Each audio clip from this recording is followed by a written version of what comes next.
one, two, I would need 1, 2, 3, 4, 5, 6 more people. If you have them. If not, We're going to have it. okay. I'm Sandy Perrin's husband. That's right. I knew that. No, I met you before. But We have 6 months. We have you covered there. Okay, good. You have a couple of cousins that maybe There's going to be a couple cousins, yeah. So this is one of them. you need 4. So we need, yeah, one for each bag. But then, so you can tell them that once they finish the trick-or-treat thing, it's going to be fun. They can refill. Okay. You're going to explain all that? Awesome. Awesome. Is this thing here? Turn on. Okay, hello, okay.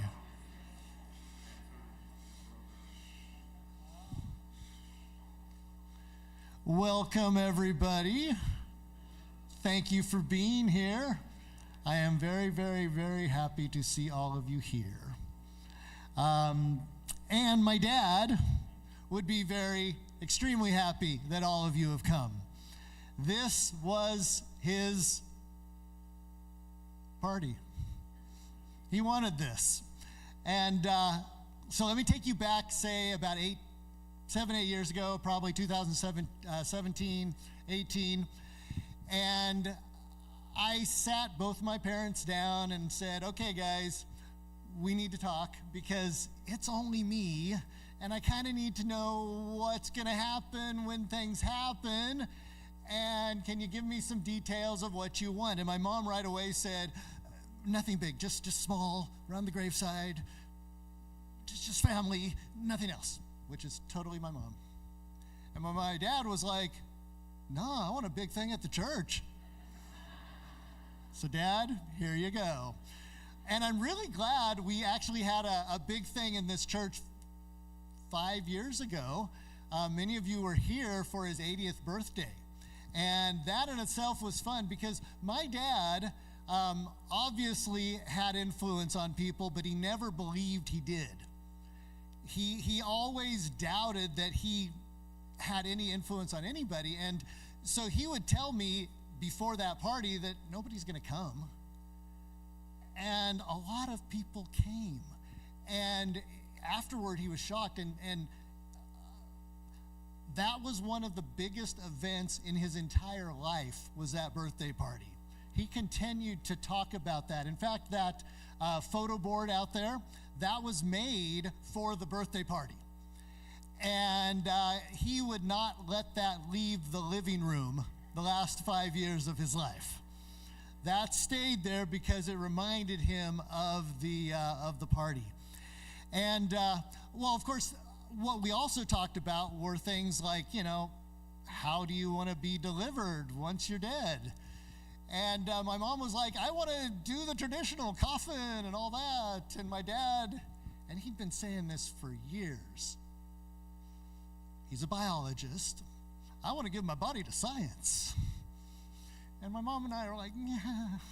And, as my dad got older, he's like, I don't know.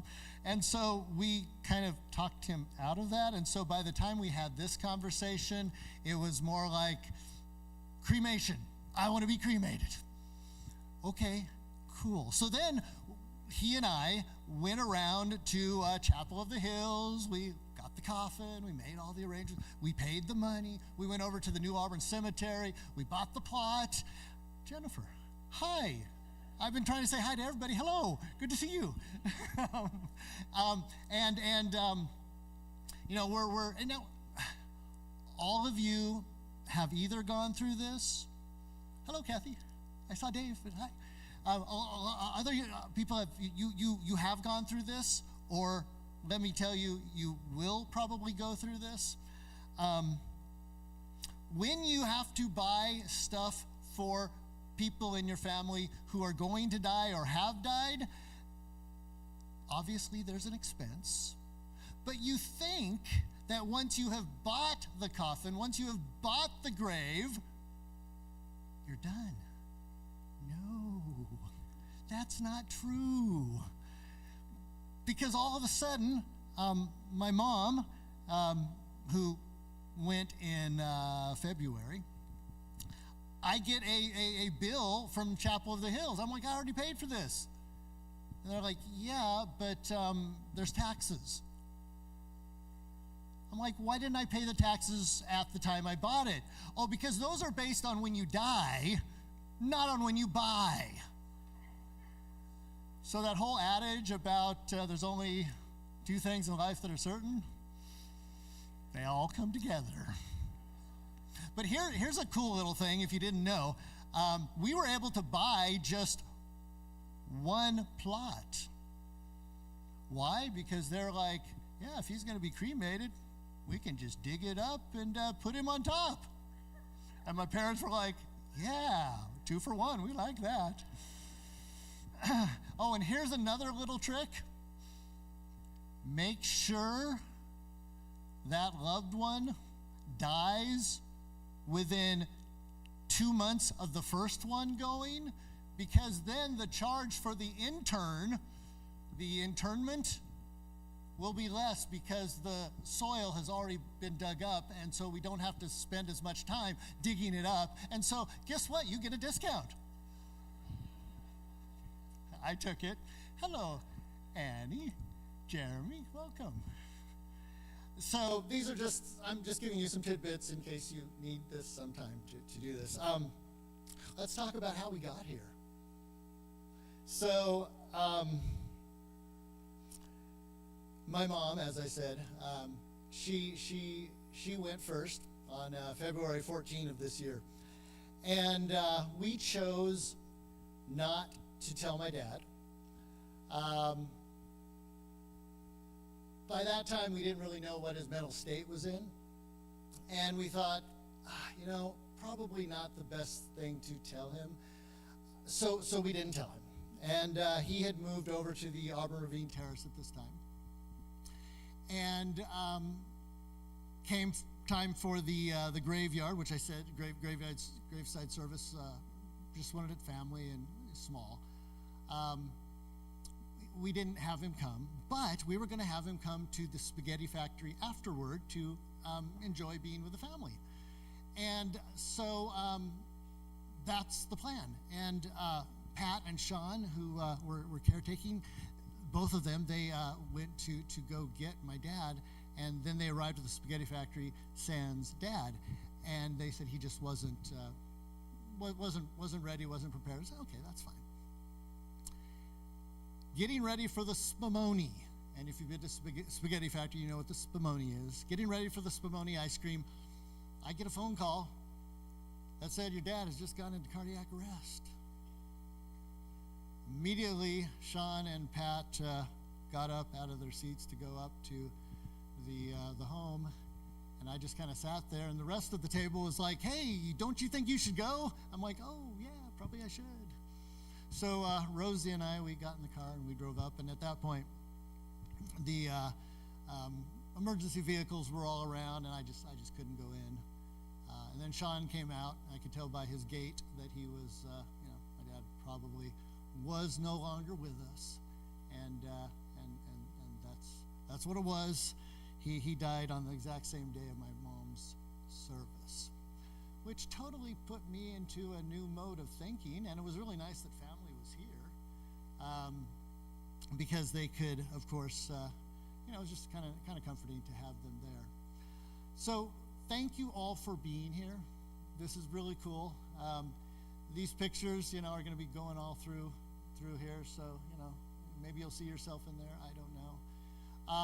Of course, we cannot have a party without having party favors. At my mom's, my mom would traditionally made cookies at Christmas time, like these 12 cookies, and had this 3-tiered table and all. So I went over to Bel Air and had them make these M&M cookies that she made. They didn't taste exactly like my mom's, but the sentiment was there. And I'm like, what can I do for you guys as a party favor? So I have a few people that are going to come up and help in this distribution. Got a couple cousins and some people from the church here to pass these out. Now, I'm going to ask, and I think the church would be happy that you don't open them inside the sanctuary, because I don't know in what state of fizz they are in. And please take it, even if you don't like the what it is. Please take it, because I'm sure once again the church wouldn't want you just leaving this here. But my dad loved root beer, and so this is a little party favor with a little photo card of when said subject arrived and when said subject departed, and today's party date. So that is a party favor. Now, as this is happening, I would like to do a little introduction here of people. I want to do this in groups. Everybody's going to be involved. This is going to be a little interaction. For those of you who are melancholies and all of a sudden heard interaction and got very scared that I'm going to be having you do something, all you're going to have to do is stand. I'm not going to make you talk, but I am going to ask you to stand just so we can see kind of groups that are represented here. So there are many of you who might fit into different groups. That's fine. Stand a couple times. But I, for one, would like to see this, and I think it would be kind of interesting for other people as well.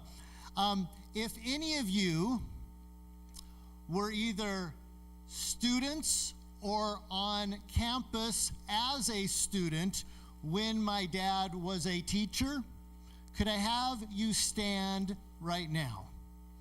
If you were students or on campus when he was a teacher. Wow. Yay. This is influence. Thank you, guys. Next group. This is my frontline group. If you were a neighbor or a caretaker or a maintenance person of some sort that worked at the property, could I have you stand right now?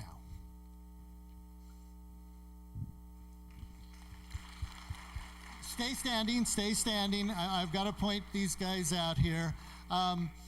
So the neighbors are all back here. We've got Eric and Amy and Sue and Missy. These guys here, hello. Sherry, Marla, Sherry, okay. These guys watched the property. They watched my parents. They were the ones out there watching my dad walk and hoping that he wouldn't fall and being ready to pick him up when he did, because my dad was an outdoorsman, as you know, and they were the ones who did that. Sue here, when my dad was in the hospital, would come over with my mom. They'd hang out, they'd talk, they'd watch movies. Eric, in the middle of the night, I could call him because something was going on with the well or the electricity. He's come over when he weed eats his own property. Sometimes he just happens to go across the street to my parents' property. Missy over there as a nurse on some emergency calls. Thank you guys. I can't thank you guys enough. This is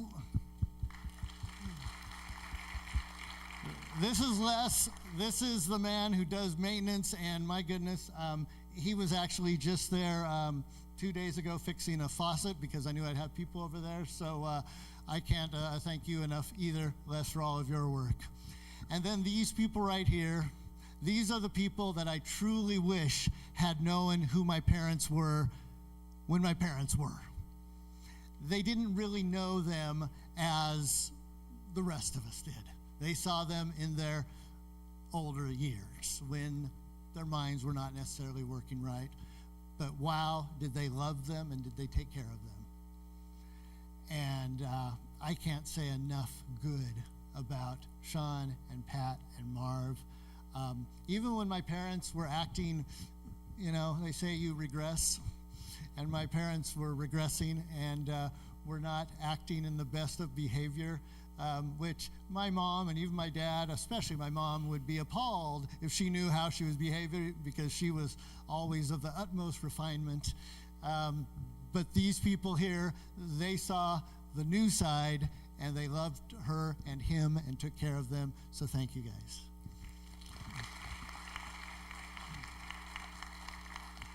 if you were a work colleague, if you worked either as a teacher or anything else, if you worked, could I have you stand? If you worked with him.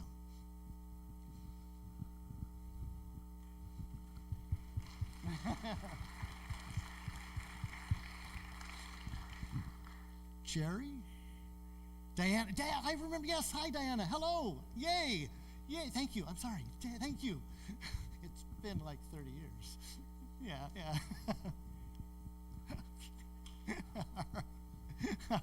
And Jerry and Don and Chris, teachers, you were teacher, librarian teacher, that's all. Thank you guys for being here and representing, thank you.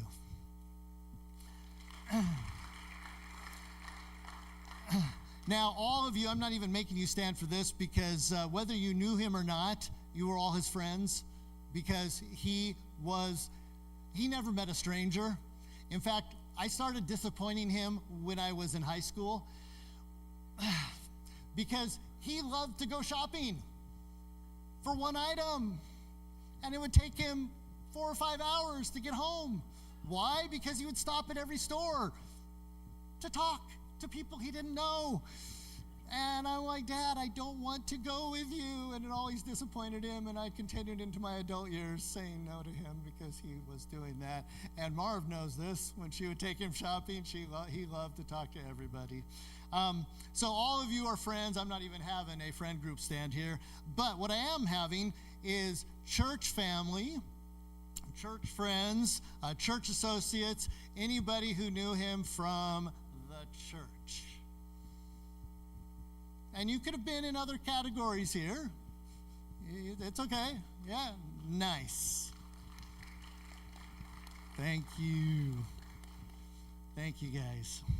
Relatives, in-laws, wives of, in-laws, anybody who's here as a relative, nieces, cousins, aunts, wives, sister-in-laws. Yes, that row back here, Rosie, all you guys. This is my family, all of these people. That's my wife, Rosie, back there, my mother-in-law, my sister-in-law, my brother-in-law, and these are my cousins in total right here, calling you all cousins. My cousins, thank you guys for being, and these are the people who just came 2 months ago. 3 months ago, and they're back, so thank you. I know when my dad went, and they were all here, you could see them looking at each other like, oh man, we got to come back in like 3 more months, which is true, so thank you for being here. Okay, this one. People who hiked, biked, ran, or otherwise did outdoors things with my dad. I know there's a bunch of them here. There we go. There we go. Yes. Because as you know, thank you guys, yay. That was his life. He didn't like staying home. In fact, as Les can attest, he could do he could work on other people's homes. He could do electrical work on other people's homes. He could do property work. His own home, thank you, Les, again. All right, people who knew him because of me or my mom. In other words, are there people here that are here supporting maybe just me, but they didn't really know him? All right. Okay, there we go, because of my mom. Yes, of course. Okay, there we go. Yes, I thought so, yeah. All right. And then this is going to cover everybody else. So this is people who have just heard of him and never even knew who he was until this event came along because of the hype or because of someone else who fit into these other categories, and you're just here as a +1 or whatever. Could I have you stand? There we go. All right.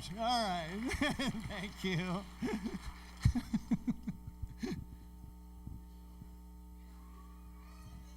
Okay, people who went on mission trips with him. There we go. Yes, good. Oh, there's a bunch. Good. I love it. Yes, that is true. That's where I met Fred. And parents who had kids in his classes. Yes.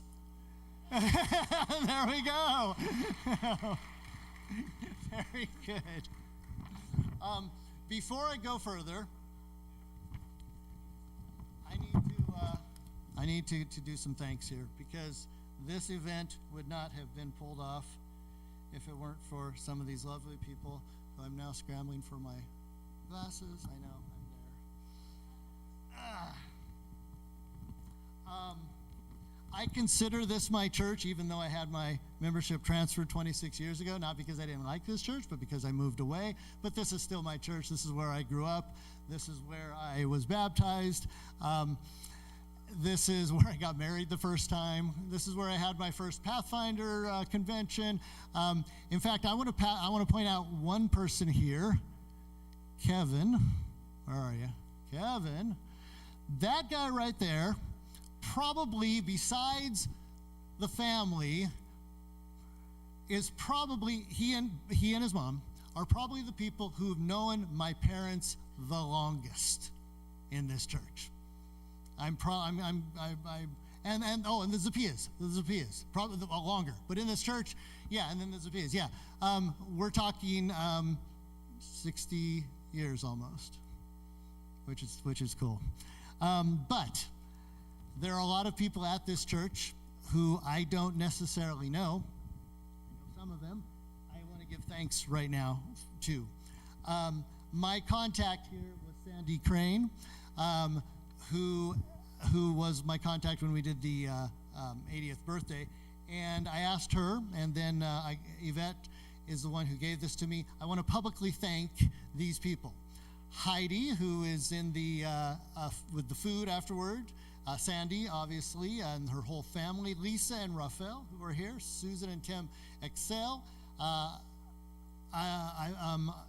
Ivanette and Ken, Allison and Tony, Grace, David, Daniel. They did the popcorn machine, and Christian. There were some greeters out there. Gina, Susan, Wendy, of course. Madison, Joni, Tracy, Diane, Scott. There were people doing some parking. Tim, Barr, Phil, Daryl, Gil, Rahial, David, and Jim. So a big round of applause to all of these people. Thank you.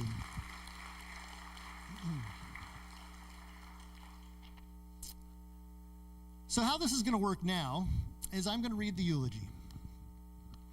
And I'm going to tell a few facts about my dad. And when I'm done, the floor is open to you. I've been to events like this where people have things to say, but there's always a program going on, and then there's never enough time for the people to say things. So after this, it's all about you guys. We're not moving on until everybody has said something, and I'm not going to force you to say anything. You don't have to say anything, but I want you to say something. Tell a story, tell a remembrance, anything. That would be cool. I really want that. So now that some of you are like, I know I should say something, but I don't want to say something, but I know I should say something, I could say something. Now you have about 5 minutes while I read this to worry and fret, okay? So here we go. This is called A Eulogy for My Dad, Milton Earl Kindrick, by me. My dad, Milton Earl Kindrick, was an educator first. He loved to teach. He loved his students. And that was probably the hardest thing, well, besides his ability to drive a couple decades later, that he had to give up when he retired from Sacramento Adventist Academy. And then later, when he gave up teaching adult students as his health decreased. He was second, a traveler, hiker, explorer. Traits that he passed down to me. The Sierra Nevadas were his playground. Backpacking, camping, day hikes, mission trips to Mexico, and other trips around other Latin American locales, canoeing in Canada, day trips around the state, and a study trip to Europe are all adventures that I have wonderful memories of doing with him. And this instilled in me a love for travel and exploration. My dad was also a professional photographer and writer. I prize his published works. He was also a marathon runner and a road cycler. I have many memories of running 10K races while he ran the marathons. My dad loved me. If my car broke down, he was there to rescue me. If I was having girl problems, he was there to relate and comfort me. If I was struggling in academics, he was there to encourage me. If I was having a hard time finding work, he was there to offer alternative suggestions. My dad never expected perfection from me, but he always told me, just do your best. I'm a goal setter. And in high school, when I realized that I was doing fairly well, I set the goal of making all A's. I remember him talking to me out of concern this one day and telling me that my mom and he did not expect me to have to get all A's, but only to do your best. This was coming from a guy who barely passed high school and was happy when he received C's. I also remember that day in 8th grade when he asked me what I wanted to do when I grew up. I remember pausing because I didn't know if he'd react to my answer, how he'd react to my answer, and then telling him that I wanted to be an actor. He was driving the car at the time, and I remember him taking a beat and then saying, okay, your mother and I will support you in anything you want to do. That was my dad, supportive and encouraging. Milton Earl Kindrick was born the first child of 3 to Isabel Lorene Brocker Kindrick and Roy Cleo Kindrick on December 9, 1939, in Fitzsimmons, now Denver, Colorado. It was a military town near Denver that no longer exists. His wife, Deanna Jo Comstock Kindrick, died on February 14, 2025, 5 weeks and 2 days prior to his death. He is survived by his son, Joel Comstock Kindrick, his daughter-in-law, Rosie Lee Kindrick, both of Los Angeles, and his sister, Lolita Nadine Stapleton of Las Vegas. And Lolita, this lady right here, we realize has now become the matriarch of the family.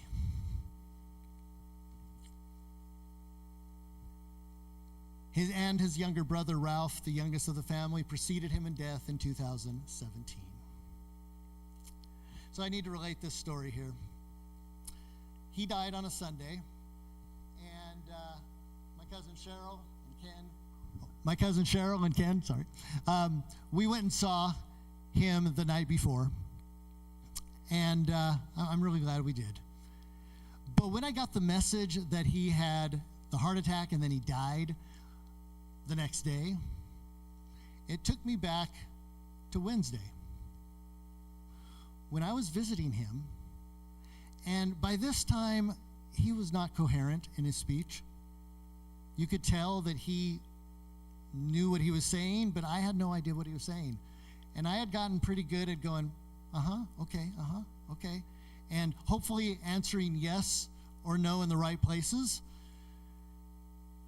And then all of a sudden, he leans over in his wheelchair, he grabs my hands, he looks in my eyes, and then he closes his eyes and he bows his head, and in perfect, coherent English, he prays the most beautiful prayer. And I was so in shock that I honestly don't remember what he said. But I was just amazed that I was listening to the real dad for what became the last time. Because this was just like whenever Rosie and I would come and visit, he and Mom would get together, we'd stand in a circle, we would have a goodbye prayer, and then we would leave. And that's what this was like. I didn't realize that. But what it then told me was there's a connection. He had a connection, and I know that I'll be seeing him again. Back to his story. Due to Milton's father's itchy feet and his habit of running away from creditors, so I understand, the Kindrick family moved around a lot. Besides Auburn, where Milton lived for 54 years since 1971, he would consider Denver his hometown, and as the family moved in and out of that city many times. However, Oklahoma and Compton, California would also be called home until finally settling in Richmond, California, where he attended Longfellow Junior High and then Richmond Union High School, graduating in 1957. And if you didn't see his class sweater, it is hanging out there alongside one of his sponsor sweater, which I think Christy just told me was the class of '88, which is pretty cool. In high school, my dad was on the swim team. This is what gave him his high school cred, as his grades only just narrowly got him his diploma. And of course, this would all be ironic, as it was in education that he made his biggest influential and professional contributions. It was in Boy Scouts where he really shined. He became an Eagle Scout and developed his love for the outdoors and the wilderness. He became an expert in wilderness survival in dry or blizzard weather. He loves snow camping. Some of my greatest memories with my dad are the backpacking trips that we took in the Sierras. He was a constant teacher and taught me so much about the flora and the fauna that we met. I surprise myself now when hiking with my dogs and my wife that I can easily name the various trees, flowers, birds, or even snakes that we come across. I remember during this one backpacking excursion above Tahoe, we came across grazing cattle. My dad thought it would be fun to chase the cattle in this small valley. Now, my dad came from an extended ranching family in Colorado. He grew up watching his uncles and cousins corral cattle on horses, but not on foot. We soon found out that the cows that we were chasing realized that they didn't need to run from us, but that they were bigger than us and instead turned around and charged at us. You have never seen a faster father and son team run and take safety in the adjacent forest. After high school, my dad went to Cogswell Polytechnical College. I need to point out my good friend Alex, who just came in with his wife Lindsay. He also has been a great help with my dad. He would come over and make him laugh, and hopefully the other way around. And if you see I'm assuming because you're in uniform, that his big CAL FIRE engine is out there. This is in tribute to my dad. Thank you guys for coming.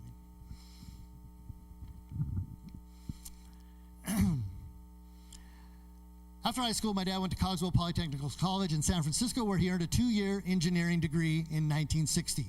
While studying there, he worked at Regal Gas Station in Richmond, where he and other attendants full-service cars that drove in. In other words, he'd fill up the car with gas, check the oil, and wash the windows. This is where he met a young lady who had just finished a secretarial course at Pacific Union College. This young lady often found herself frequenting the Regal gas station, where this handsome young man, 2 months her junior, pumped gas. She flirted with him until he finally asked her out. They went skating. A literal few weeks later, the man who would become my father asked her to marry him. She declined, saying that she'd only marry somebody who was a Seventh-day Adventist. As my dad had already been on a quest to find some meaning to life, and as he had already narrowed his world religion search down to either Roman Catholicism or Seventh-day Adventism, he agreed to take Bible studies. 2 years later, after my dad was baptized, my parents were married on August 12, 1962, in Oakland, California. working in the engineering field a year or two, and with his growing friendship with my mom's brother and his wife, Daryl and Betty Comstock, he decided to pursue a career in teaching. So he went back to school and received a bachelor's degree in social studies from San Francisco State University. As soon as he got a job teaching social studies and science, he soon got a job teaching social studies and science at Pleasant Hill Junior Academy in Pleasant Hill, California. After 5 years of teaching here, he was offered a principal teaching position at Auburn, California, at Pine Hills Junior Academy, later called Pine Hills Adventist Academy. He taught history, biology, and math, and was principal. Not a job for the faint of heart. It was during this time that he completed his master's in biology at Pacific Union College in 1975. Due to circumstances not under his control, this job ended after 5 years, and not wanting to leave the Auburn area, he hearkened back to his electrical engineering degree and became an electrician with Newell Hubbard Electric here in Auburn, and then later for Roy Lochna's Viking Electric in Carmichael. During this time as an electrician, my dad decided to go back to school. First, he took German at Sierra College. I can remember he and a friend doing their best to converse in this language. Then he decided to enter law school. He was accepted, and I remember him studying hard and passing his first year baby bar exam. Then in 1983, Pine Hills asked him to come back to teaching. Since this was his first love, he said yes. He never did finish his law degree, but I have no doubt that had time allowed, he would have passed and made a great lawyer, but God had other plans for him. He taught math and science for 2 more years at Pine Hills, and then he got a call to go to Sacramento Union Academy, later called Sacramento Adventist Academy in Carmichael. This was much to my chagrin because I too was going to SUA that year. And I was desperately hoping to get away from my dad's ever-watching eye. Now, not too many of you can probably have had an experience like this, but when my dad also drove a bus, and when we would go on trips and I happened to sit in the back and, maybe a female was sitting next to me, and I could see the bus driver, my dad, up there with the rear view mirror doing this, and seeing him looking at me, and he wasn't spying on me like, he was up there going, yeah, that's my son. But it was still embarrassing. Anyway, I digress.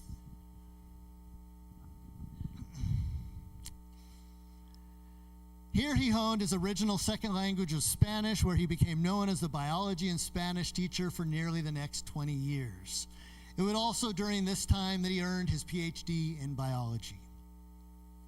After his retirement, he went to work for some medical OSHA compliance companies where he would use his science, electrical, and Spanish knowledge to inspect medical facilities and teach their employees how to stay safe in their environment.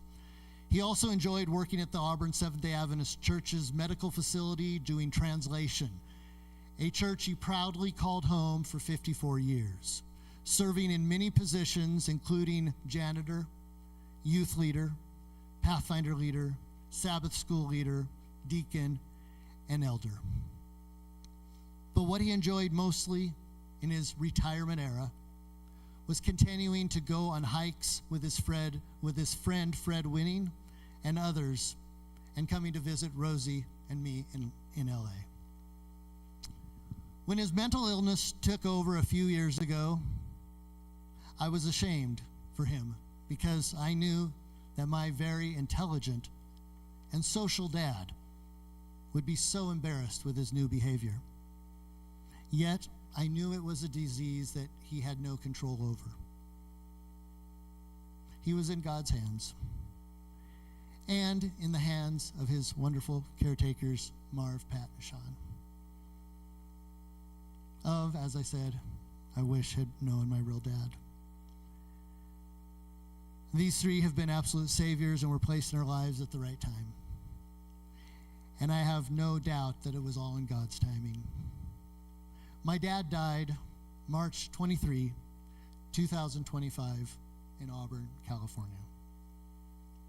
I love you, Dad, and I can't wait to see you again. I know you'd want me to carry on and live my life and continue to be a positive influence to all I meet.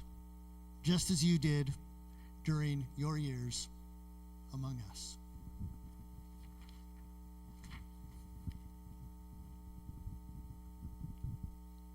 And now it's your turn. So we have a couple people who are going to come around with roving mics, including myself. You don't have to come up. All you got to do is raise your hand, and one of us will come over and give you a mic. So I have two short stories. One regarding our daughter Tina Paxton. And we moved here from Bakersfield in November and enrolled at Sacramento Adventist Academy. We hadn't even spent one night here, and we took the train up to Washington to adopt a little 2-year-old boy that needed a home. And we get her into school, and Milton gave no mercy, 50 birds, 50 flowers from November to January. So we were trying to be new parents to a little boy all over San Francisco, trying to find flowers and birds to identify for the class so that she could pass it. The second one was Natasha, our daughter. She took Spanish from Milton, and he was a phenomenal Spanish teacher. Prepared her to go to Spain to school at Valencia, where she excelled, did very well, and then she went to Ecuador and taught English down there for a while. But he had a big influence in our family. I know Tasha went on a Yosemite hike with him with, I think, Gabby Maynor, and had a wonderful time. Both of my girls admired him very, very much.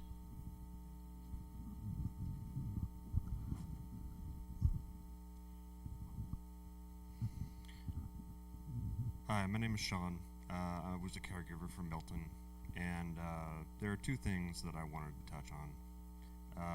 Joel already touched a little bit on the fact that during the time that I knew Milton, he had succumbed to Alzheimer's.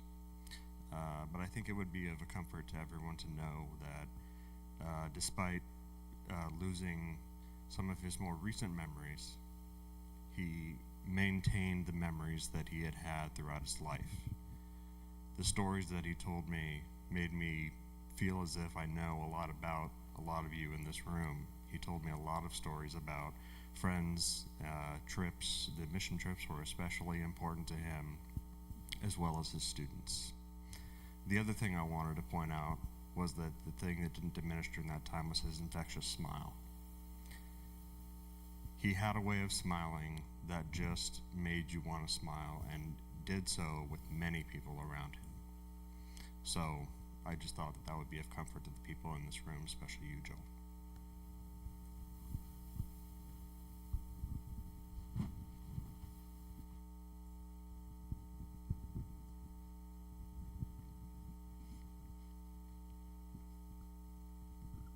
So I have two stories. One about your dad, and and your mom too, which I knew, and she didn't want us to talk about her, but I'll do it anyway. They're two different styles, and you kind of hinted at that. They're very different styles. I think the one word I describe your dad is enthusiasm. And I remember we were kids, and I think you were there. We were hiking, and he made a salad out of miner's lettuce and the purple flower that you can eat the root out of, which he would not like. I can't remember the name. There we go. He made a salad, and he was so enthusiastic he got us to eat it just because his pure enthusiasm brought you along. I still remember there was like dirt on the bulb from the purple plant. And we're like, oh, we'll just eat this because he wants us to do it. Yeah, we'll do it. Anyway, his enthusiasm and how he got you to do stuff, and it was great. And then versus your mom, she used to play the piano while we sang duets. And Chim Chimney, Chim Chimney, you remember that one? And her approach was just, you're going to do this. I have those, actually both fond memories, but very different, but the experiences were wonderful, so tip of the hat to them. Thank you.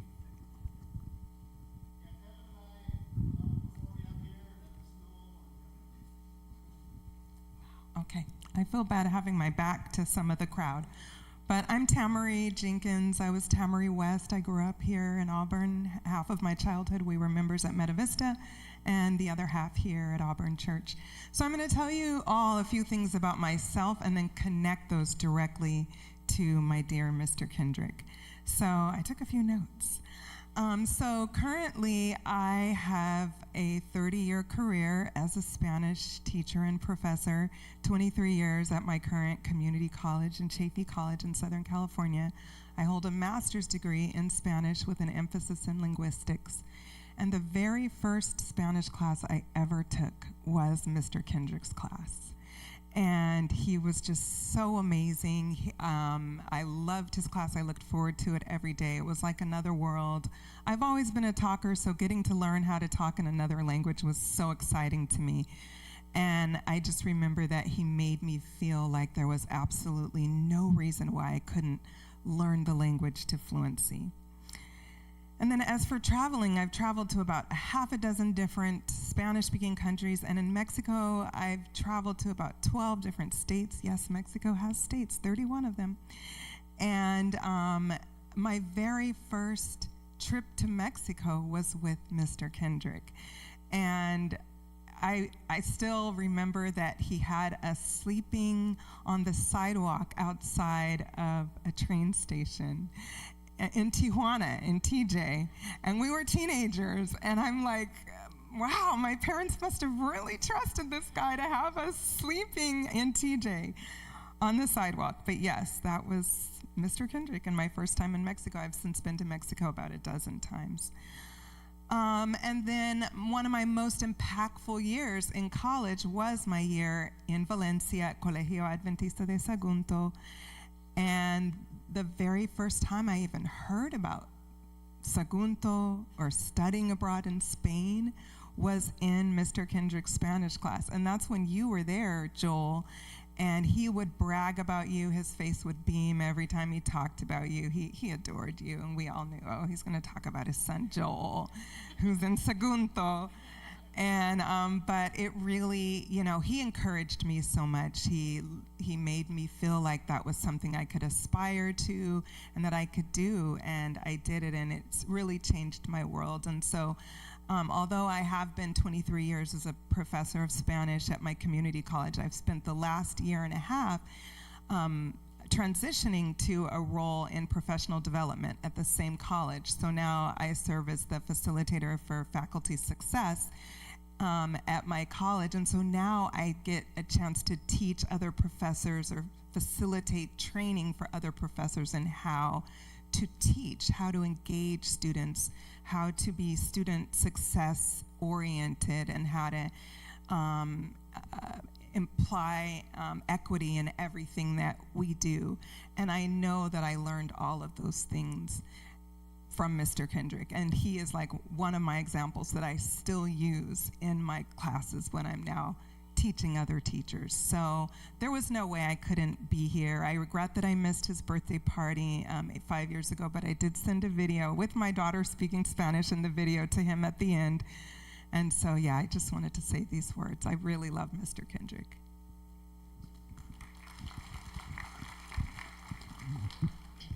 Well, my name is Crystal Germany. I'm a year older than her, but I'm still younger than her. So I had Mr. Kindrick not only in Spanish, but I had him in biology. And if anybody else had him in biology, you would remember having to dissect the fetal pigs. Now, we're Adventist. And I had a whole discussion with him, and he said, well, you don't have to do it, but you have to find some other way of getting this information and something that's equivalent to that. And I said, but how can you have us cutting into these pigs? And he says, they're not alive. They were technically never born. They were fetal pigs. And he had a whole, reasoning why this was going to be okay. But man, did we hate having to cut into these fetal pigs. The second story is more about his trip. So he had students go on trips to Europe, to Spain. And Veronica and I and a few others, I don't know if they're here, Misty and Sonia Perez and Jody Pogue. And anyway, we went on this trip, and we started in England, and then we came across the cliffs of Dover and the whole thing, and we came up Normandy, and we're in this bus, and we're driving, and it's Sabbath, and we're in this bus, and the other group that was with us were Mormon. So they decide, oh, good, this little Adventist and Mormon, they're weird Christian people, so we'll put them together. So we're in this bus, and he decides that we need to sing. And so we're on the bus singing camp songs and Sabbath school songs, and we're teaching the Mormons some songs, and they're teaching us some songs. But there we are on this bus singing, and I think we must have drove the poor French bus driver crazy, but we survived.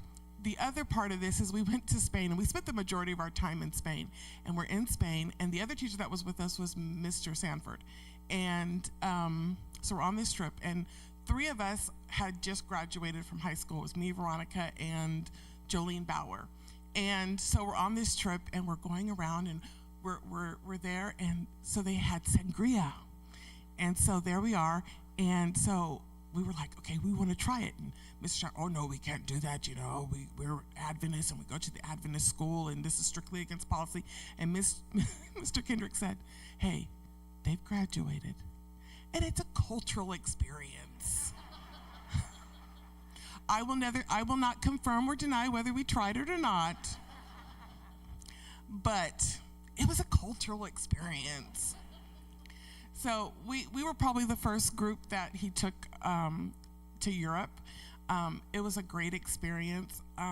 He taught us how to communicate. The other thing he taught us was when we were in his Spanish class, he would make us go to these like Mexican restaurants and order in Spanish. I still don't know what I ate that night. Mr. Kindrick, I was saying something and he was cracking up, so whatever I ate, I don't know, and it was a cultural experience, to say the least. I was also a grader for him, so I graded papers for him, and it was miraculous how all my friends got really good grades that year. But anyway, he was really great. He was very encouraging. I was fortunate enough to be here for his 80th birthday, and it was such an honor to be here and to be able to honor him and to tell him what he meant to us. And just know that he loved you, Joel. Joel, you were a senior when I was a freshman, so you're way older than me. So you have way more stories.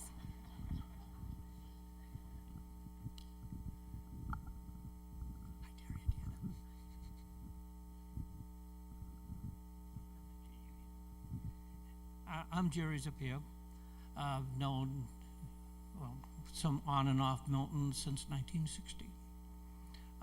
When Bob and I used to go to his house every Friday night, he and Diana would open the house and let us teenagers stay forever. I mean, and you know, teenagers have a way they can do that. And I know I do. I appreciate them. I think that his influence on us as kids, I know it made a difference in my life.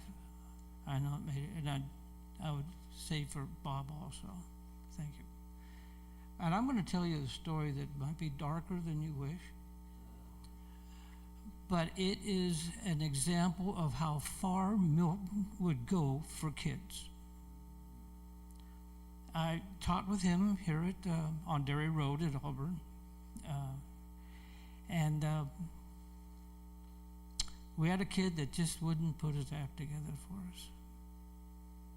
Milton, and if you know Milton, he tried everything for this boy, everything I could think of. We were in the office over on Derry Road at Pine Hills, and he turned to the boy and he said, "I failed you." And this is the time of corporal punishment. And so he said, "It's your turn to punish me." And Milton, they say, assumed the pose, and the boy was behind him, and the boy hit him. No, not hard enough. And so we hit him a little harder. Now, if you're here, no, not hard enough. And finally, he gave Milton a good swat. And Milton said, "That's one. You owe me 2 more." The boy dropped the paddle. The boy was absolutely shaken by what he had done. I wish that I could tell you that it had a good outcome, but I can't do that. But I can tell you that when I think of Milton, that's one of the first experiences I had with him that I think of. Now, I worked with him at Pine Hills, and I worked with him at Pleasant Hill before that. So I was right with him at the beginning of his job as an educator. Again, Milton would do anything for his kids. Over at Pine Hills, I remember one more thing that I didn't expect to say, but we had a sort of a lunch program. It was whatever we could get in the refrigerator and a warming oven. But I remember going in one day and finding a fox in the refrigerator. And that was part of his biology idea. So anyhow, I thank Milton for my own career as a teacher, and I thank Milton for my own life as a Christian. Thank you.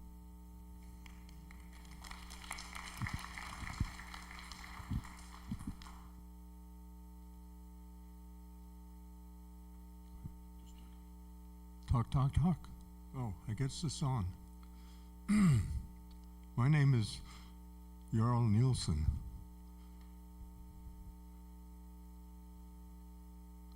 The first time that I met Mr. Kindrick was in 1971. He had just moved to Auburn. And I was in between 9th grade and 10th grade at Pine Hills Junior Academy. And I was tooling around on my motorcycle in between school years. And I went into Pine Hills Academy and started going down that causeway between the two buildings, where I was met by Mr. Kindrick, who I'd never met before, and he tried to explain to me that I shouldn't be riding my motorcycle in that area. And I didn't understand it because it was outdoors on both sides of that hallway. And so I let him do most of the talking, and I just stared at him. He later called that the Nielsen stare.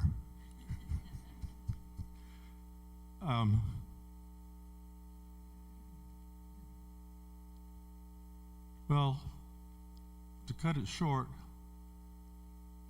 he convinced me to, turn my motorcycle around and go out into the parking lot. I think he did eventually tell me who he was. Oh, I'm the new principal. Okay. 'Cause I didn't know him from Adam. Anyway, so I left, and he was my teacher in 10th grade. I believe he taught biology and math.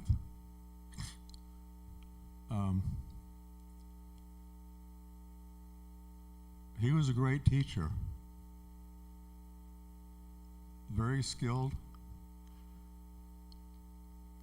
The way he handled me in that confrontation, if you want to call it that, I could see that he he had respect, kindness,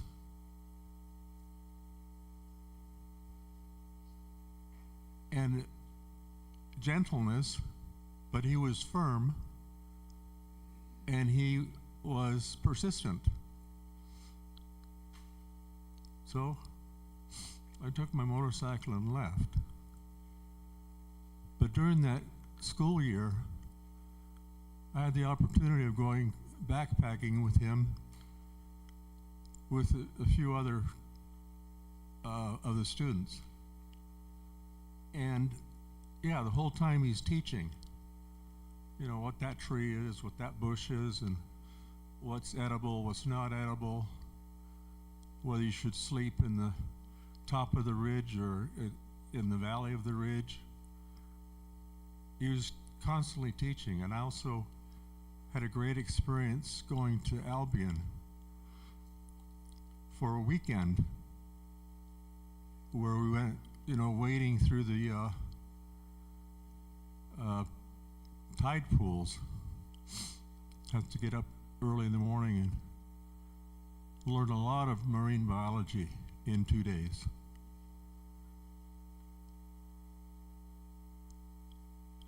Now,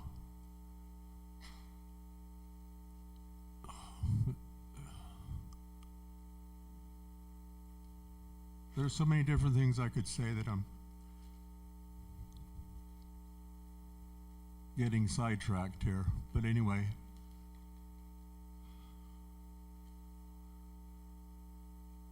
I did make it to his 80th birthday, which I think is the last time I saw you, Joel. And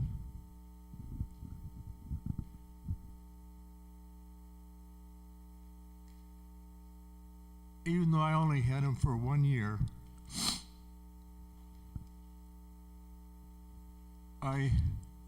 my career took me through 27 years of school and training. So I've had many, many teachers and mentors, many great people, but Milton has always stuck with me as being one of the most impressionable teachers in my history. He also became a close friend of my parents, who are members of this church. In fact, when I was 16, I helped dig the foundation for the church sanctuary that we're sitting in. And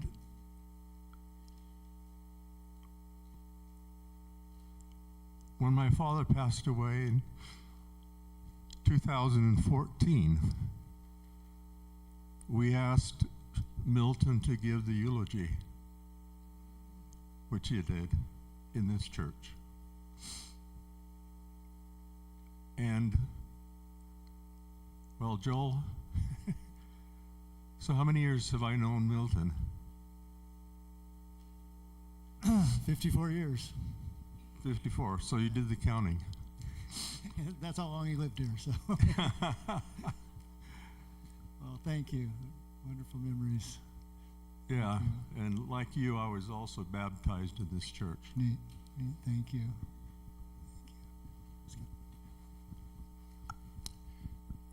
I have not known Milton as long as many of you. I went to Pine Hills Junior Academy on Derry Road, but man, I got, Milton was I can't call him Milton, he's always Mr. Kindrick, so he's not Milton. I've got 4 children, and parenting is difficult. Teaching kids is more difficult than parenting, because the kids sort of have like a fear of parents a little bit, but teachers, they're not to be taken seriously. Teaching is hard. One of the things that I remember about Mr. Kindrick, I'm going to call him Milton now out of respect, we're both adults. So one of the things I remember about Mr. Kindrick, and I've done this biology class that you're talking about, where we had to name the flowers. Oh my God, that is traumatic. I still need therapy. Joel, I made the mistake. Back then, they didn't have CDs. They had cassette decks. I would play the Empire Strikes Back soundtrack over and over and over while I'm trying to do this flower project, and it's a traumatic experience. I can't listen to the soundtrack anymore. You remember? So what Milton had, which is a superpower, was he wasn't a stern teacher. He had very high expectations. And he would put problems in front of you that he knew he could master, you could get through, but he wouldn't show you necessarily how to do it. We had one project, he was in woodshop. He was a woodshop teacher and the biology teacher and the math teacher. And we had to just square this block. I don't know if any of you, the Lopez brothers, I know were in this class. We had to square this block, all sides. We had to square, and you could sand it down, you could do it, and it started as a pretty big block, but by the time we got it perfectly squared, it's a pretty small block, because we kept, no matter what we did, it was just off. And he's like, no, keep going. Amazing patience. And I had him for a teacher for 3 years. And I still tell my kids about just some of the experiences that I've had because of who he was as a person, how I heard someone say he was just he just cared for kids. I would come home and I would tell my dad, like, oh man, this Mr. Kendrick was just amazing. So my dad actually went to him and asked him for like parenting advice. Like, he's always well behaved when he's here, but when he gets home, he's a little bit different. But I was not always a good kid at school. When we were at school back in those days, it was a good Christian environment, but we did carry Mike Spencer's car into the gym, if you guys remember that. You guys were on there. I'm a witness. And he was working on a boat. We had to like epoxy the whole boat. He had these really big projects. And one time I remember a lesson, Joel, I don't know if you remember this or not, but you know those 9-volt batteries you can put in smoke detectors? I don't know if you noticed them or not, but they sort of fit interchangeably like that. So we took a stack of them, and I talked this poor guy into taking 2 spoons. Do you remember this spoon story? And he goes, and I said, just touch him, it'll be a blast. So he goes, and he touches this 90-volt battery with these 2 spoons, and just touches them, and then of course it's a shocking experience. So he hucks these spoons. We're in the middle of class, right? During lunch, and so he hucks these spoons, and of course his dad notices that I just electrocuted his son, and I get an electrician's lesson on like, do you know how many amps it will take to kill someone? So I got scolded like that, but I never saw him lose his patience, even though I tortured his son a little bit. He never lost his patience. And this story that you told me about him turning and taking a paddle, that just makes sense to me, because he's not about bullying the students or I'm in charge. It's about making an impact. And for my kids, like having a connection with the teacher is so important. And it's true with friends also. Having a really good friend or an amazing spouse is just having someone that just turns you around and makes you straight. I am who I am today because of those 3 years in his class, because of how real and genuine he is. And I tell my kids, and I've used this exact thing that you just said, it's like, I don't care about the A, did you do your best? All my kids, that came from him, because he didn't want you to get the A, he just wanted you to do your best in everything. Whether it was a woodshop class or biology class or math class, really, really impressive. And the magic that came from that, I failed.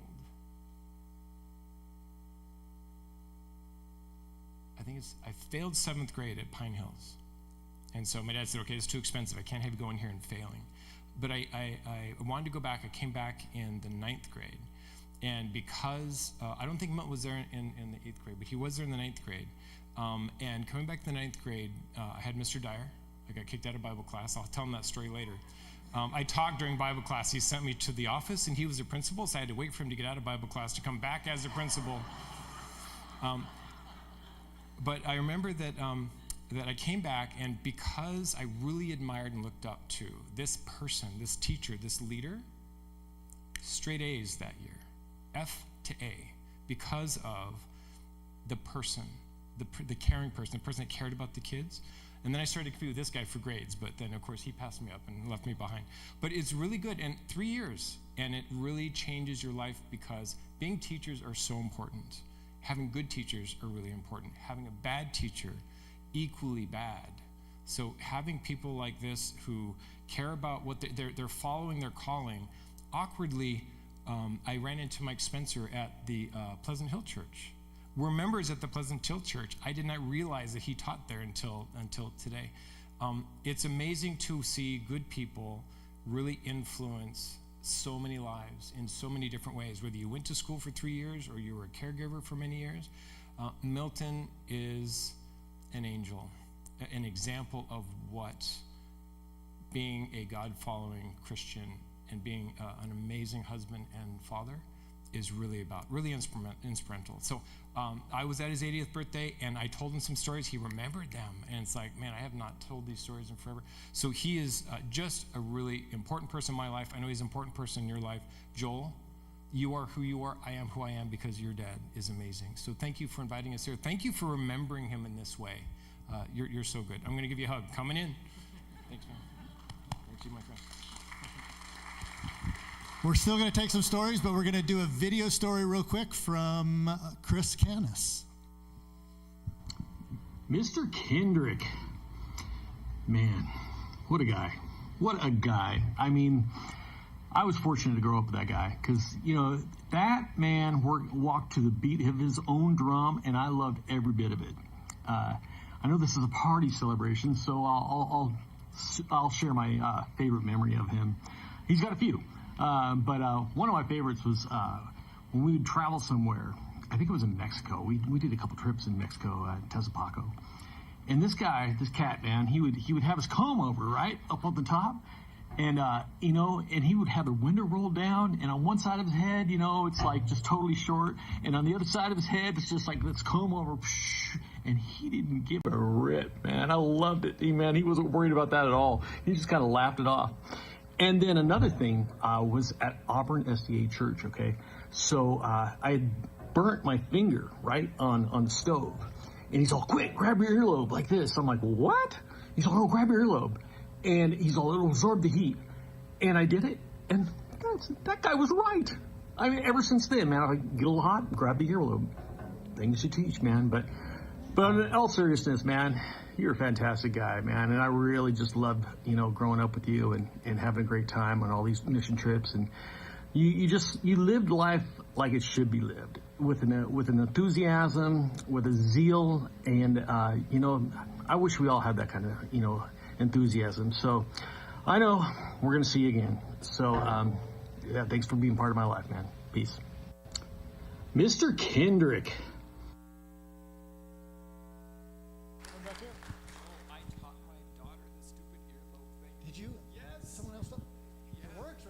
It works, yeah. I did, yeah. Go ahead. Is this on? Sorry.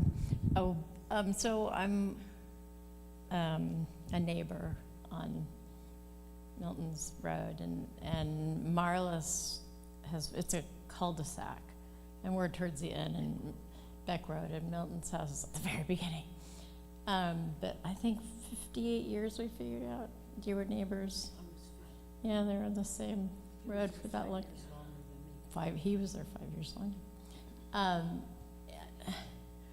But my best friend, Roy Nielsen, his brother is, there's Jarl. I can ditto for a lot from Roy, you know, and Roy and I would just talk about Milton. Like Roy would just bring him up in the middle of a conversation, how great Milton was as a teacher, and he was always fair. One of the biggest things that Roy said, and that it was always kind. But one of my favorite things about Milton was if I'm driving down the road and Milton's in the front yard, of course, how do you not stop and talk to Milton? And so I'm like, oh, Milton's in his front yard. So I'd roll down my window and we just talk about all the plants in his front yard for a while, get that big smile. But I just wanted to say Roy wishes that he could be here, but he can't right now. So Jarl's representing the Nielsen family.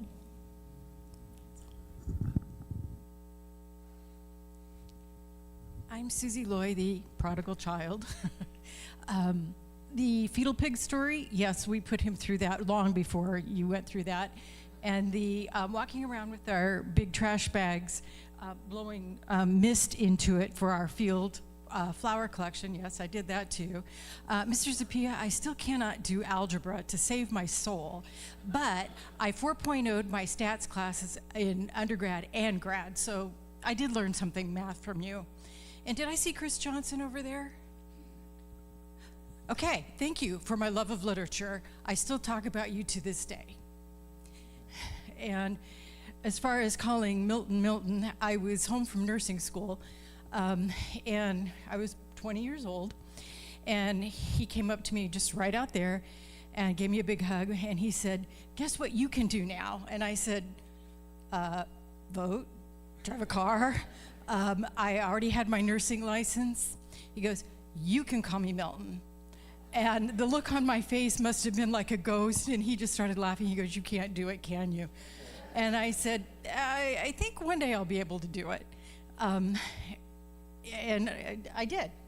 Fast forward a few years, my folks passed away just before COVID, and I moved Mom over into assisted living on Bell Road, and he came over and helped me close down my folks' house.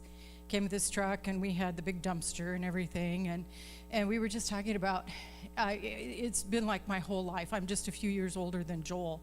So the Kindrick family has been, and the Nielsen family, and a few other families were just a part of my growing up. And it was just kind of interesting to talk with him and spend time with him, adult. And that was kind of a refreshing thing. And I had him for world history. And I still talk about it to this day. And when I got my master's degree, Mom and I went to Europe, and we were touring and everything, and I was quite happily imparting my knowledge of medieval art and architecture to her, and she goes, "Where did you learn that, Milton?" So all those years later, and then biology, I was kind of the one of us three kids that didn't know what they wanted to do when they grew up.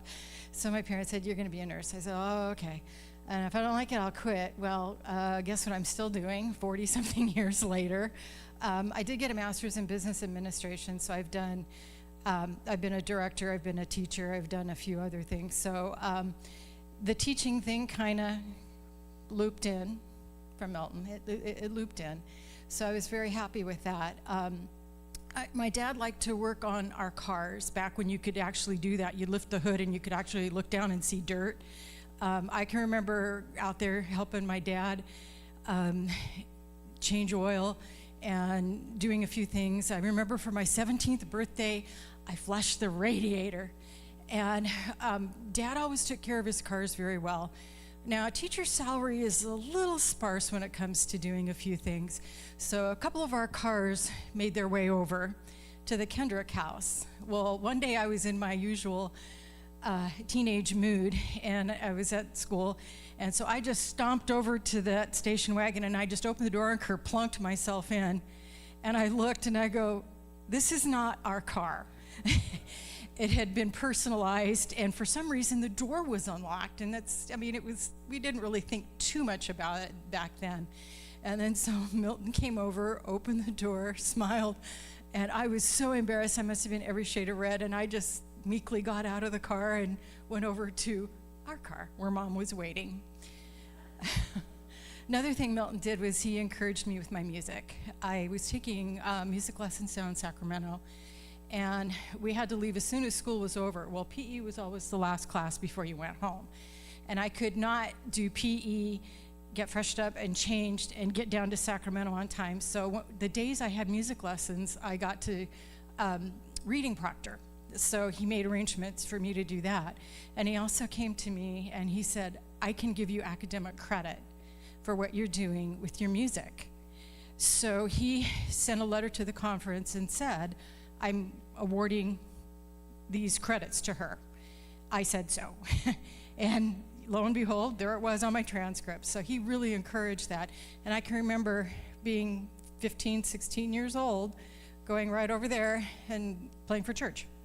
Some of you may remember that. Some of you probably just go, and I came way after you did, which is fine. We moved here in January of 1969. It was Auburn Faith Hospital then. And my elder siblings were also Dairy Road kids, and they went on and both had careers as dentists. They're now retired. So the Kindricks, and I just remember when Milton and I were closing up the house and I was locking it for the last time, I said, you have been a part of my life for as long as I can remember, quite literally. And we just kind of looked at each other, and it was just a little bit of a sobering moment there. But it was just always the kindness, always everything. And I know I vexed the hell out of that man more than once with my stubbornness. But you know what? The seeds were sown for building and growing. And I think that's what a lot of us have said. He gave us the chance to grow.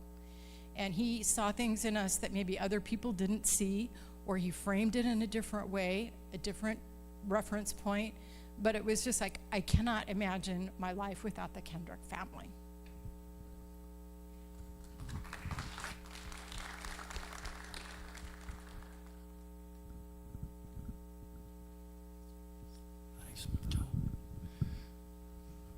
I think most of us want to be considered normal. I don't think Milton wanted to be normal. He was an abnormal person. Most of you have already attested to that. He was an amazing person. My relationship to Milton started in the late 80s. He was the teacher of my children, and one of the memories we will always have is the birds and the flowers. And if you were one of his students, you'll never forget it. But my relationship to him became more personal when we went on mission trips. I went on about 3 or 4 mission trips with him through the 90s, and I think the last one was 2002. And one anecdote, I could go on, and people that know me know I can go on and on, but I'll keep it short. One anecdote was he told me about someone that had criticized their efficiency in building the church or school or whatever they were working on. And he said, you know, it's not about the building, it's about the kids. And several of you who have been his students know that. That was his whole purpose. He was not there to build a church, he was there to build kids. And he built a church too, that was secondary. So, if you've been on a mission trip with him, you've seen, every time I went on a trip with him, I saw God working. It was an amazing thing. And it wasn't Milton working, it was God, Milton giving you the opportunity. He said, here it is, here's your opportunity, and you learn from it. One other comment before I move on is one trip was, the first trip I went on, there was over 50 of us, big group. I think it was the third trip I went on. There was 16, 3 adults and 13 children. And the first trip, there were several that were high school and college, and then several adults. There was 3 adults, Milton and I and one other adult, 13 kids. None of them were upperclassmen. All of them were a freshman or sophomore. And here I am, I'm a construction, I'm in contracting. And I'm thinking, okay, what are we gonna do here? You got 14, 15-year-old kids. And so on the trip down, I went and interviewed each one of them. What experience have you had? Have you done anything? Have you been around anybody, your parents or anybody that did any kind of construction work at all? We're gonna build a church, right? None of them had any experience. So I think, well, I guess it's in God's hands. It was unbelievable. When we left, we got more done, or got as much done as we would have with a larger group. So that was God working. You know, it's amazing how God works. And you just we don't give him opportunity to work enough. Well, going on to my hiking career, Milton and I consider Milton my brother. We had a lot in common. I was a school teacher when I was young. I've always enjoyed working with kids. And then he worked in construction quite a bit, and I'm in construction. And we both love outdoors. I mean, we both could live outdoors. One of the hiking trips Milton and I went on, he decided not to take a tent. He got what they call a bivy sack. After that one trip, he gave it away. But anyway, I'll tell you just a few short stories of our hiking trips. We began hiking the John Muir Trail in 2006, and he went every trip with us. great memories. I could go on, and believe me, I'm holding back. But one that I remember in 2010, we did a 64-mile trip, and we went over about almost a pass of 10,000 to 12,000 feet every day. We were approaching Glen Pass, which is almost 12,000 feet. And the morning we got up, I don't think you probably haven't heard this. Your dad wouldn't probably relate this story. The morning we got up before we were going to go over Glen Pass, which was a ways away, it wasn't close. Milton had an upset stomach, was throwing up. Tried to eat, couldn't keep food down. He continued, we watched over him. There was a big group, I think there were 6 of us. And one of them was a nurse, and we were keeping an eye on him. He continued to walk at high altitude and stopped periodically. We tried to find help. We passed a ranger station. Nobody was there. And he went over that 12,000 foot high pass with no food in his stomach all day. And the rest of us were just kind of holding our breath and hoping the best. That shows, quite a bit about his purpose. He wasn't going to hold us up. We went over that pass, we went down, and we found a ranger station. We split our group up. 2 or 3, I think at least 2 and maybe 3, stayed with Milton at the ranger station. They called, and they got a pack train or a man with what they call anyway, he had a couple of mules and a horse. They had to wait for him. He came in and he brought Milton out on the mule.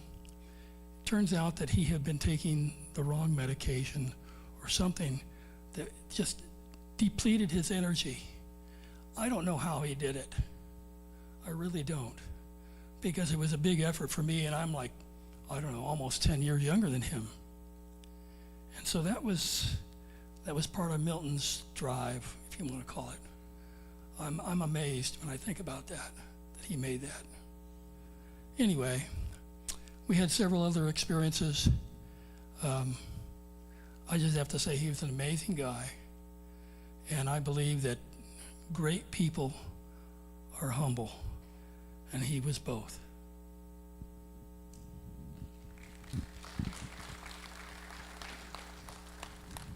One note about the birds and the flowers. I think it was more than 50, whoever said 50. How many? Yeah, like 100 each. You had to press them, yes. And who did the pressing? But when I complained, he says, but this makes the parents participate. I said, I'm already a participator. But we made it through. But the part I wanted to remind everybody was, you had to know the song that the bird sang. All of them. Tweet, tweet, what bird does that? You have to know what the bird says. And you know what? The kids did it. And there wasn't that much complaining. I was the one who was complaining. And years later, after Ryan Winning was married and he'd formed his little household, he texted me and said, could you please send up the bird book? They're still looking at birds. So that was before kids. And also, he stuck up for the kids with the principal that was there then. I won't mention his name. But Shirley White and Milton were the class sponsors for our kids. They were picked by the kids for 4 years. So he was well liked. And we were walking behind him and the principal, Shirley White and I, going someplace on the senior trip. And I heard your dad stick up for what was going on during our trip to the principal. And Shirley and I are sitting there going, yeah. So he was always for the kids. And that's what I remember about him most. And my kids really liked him, and Shirley White too, as their sponsors. Oh, this guy has story after story. He was the bus driver on a lot of those trips. He's just too shy to say anything. But ask him about the snake story and things like that on the bus.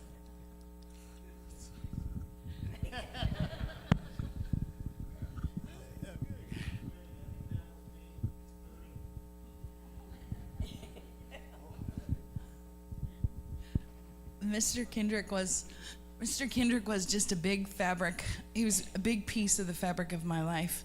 From running around here with all of our families, the Rouses, the Kendricks, the Rudimetkins, everybody, all of us as kids. And he was always, hi, how are you? Happy Sabbath, whatever. Pine Hills movies, watching The Sound of Music, eating popcorn in the gym. I mean, from a child all the way up to Pine Hills, Dairy Road, SAA. I did biology at Pine Hills, and I had my book of flowers from Pine Hills. And when I went to SAA, I kept my book, and he said, Julie, you need to get new ones. Those are old. And so my parents had to take me like the week before up to Grass Valley to scramble to try to get snow lace flowers, the lace flower, something, I don't know, and press it so that he would accept it. Queen Anne's lace, yes. Yeah, always. He was always just so kind and gracious and wonderful and just a great part of our lives.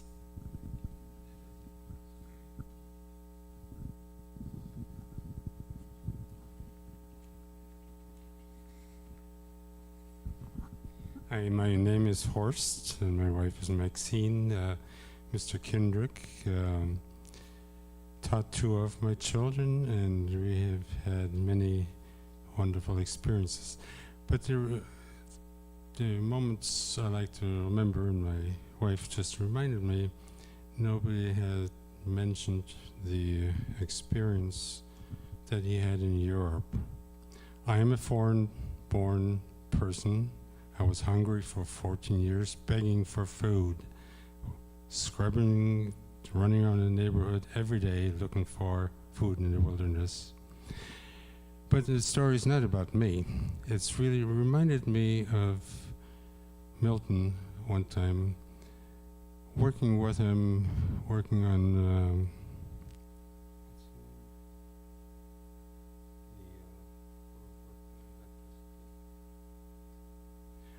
we were working on Dorothy's property, and some people remember Dorothy very well. And we were working on some electrical issues. There were an old shack of a house, and it sort of came out that he says, you know, you're a foreign-born child. I don't know if you fit into this country, but I know when I went to Europe one trip, and I don't remember if Joel was with him at that time, he says he was hungry. Well, I said, I know what hungry means. He looked around and watched the restaurants and more restaurants and the plates coming, going, and you know, everything has a charge. Everything. And he watched close enough, and he was getting mighty desperate. And so he watched enough where he saw some people leave, and the waiter hadn't come to retrieve the plates. So he went and helped himself to the plates that still had leftovers. And that was his survival method, and on his part of his trip anyway. Anyway, we're talking about this while we were working on this electrical issue at Dorothy's house, and you know, everything has a price. Everything has they charge you for a spoon, a cup of coffee, whatever. There's a charge. And we were working on this wire, and he says, why don't you hold these two wires up here? We're going to see if this works. And there's a moment of hesitation on my part, and he says, no charge. He had a sense of humor as well.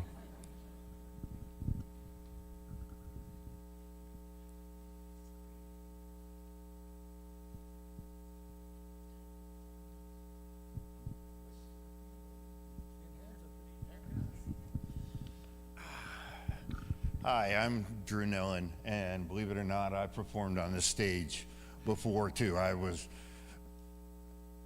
Goliath, right? Yeah, Goliath. I didn't even remember it until the 80th birthday party, and they said, "Oh no, you performed on the stage too." And I saw the pictures. Uncle, who I just adored. And now that I'm older, I know how much I adored him.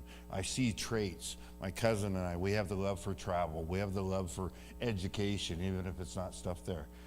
So I idolized him. We remember I had a starfish in there, and he was good to my little brother. We had not a lot of normalcy parts of our lives, but when we come up here, it was. And it was fun, whether Joel and I was talking about us playing Army or Explorer in the rocks out here before the trees and everything. So I really enjoyed it. His counsel was always good and everything for me. But one thing I remembered, years after I'm an adult, I think if my grandfather had passed, and I'm at lunch with my godmother and my mom and stepdad, and they were talking about just different people, and you opened this, so I'm going to say it, because if I offend someone, I'm sorry, I don't mean to, but on there. So I had these friends when my mom wasn't married at the time in Vacaville, and they were a large family.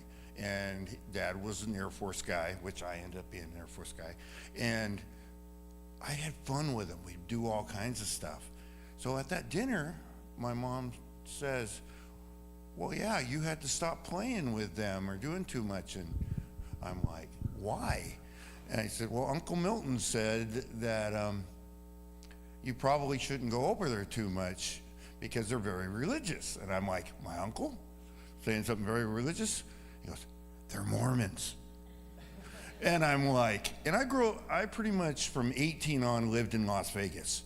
So Las Vegas is one of the biggest Mormon populations around there. So I have lots of friends and different stuff there. And I go, "Mom, tell Uncle Milton thanks a lot." And he goes, "What?" And I said, "Well, if you know the Mormon culture," I said, "it's all family oriented." So I said I would have done the family stuff. I would have been put into sports. I probably could have got to BYU.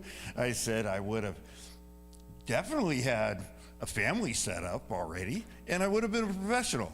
So I said, "I love my uncle, but thanks a lot. He made my life a lot harder." So with that joke on there, I'm saying, because the ironic thing to me is this has always felt comfortable there, and being around my Mormon friends there's a lot of similarities in mainstream religion where the Adventist and the Mormons are considered different, but they're both family, and you feel comfortable, and they have their ways of working for it, and they give the outreach.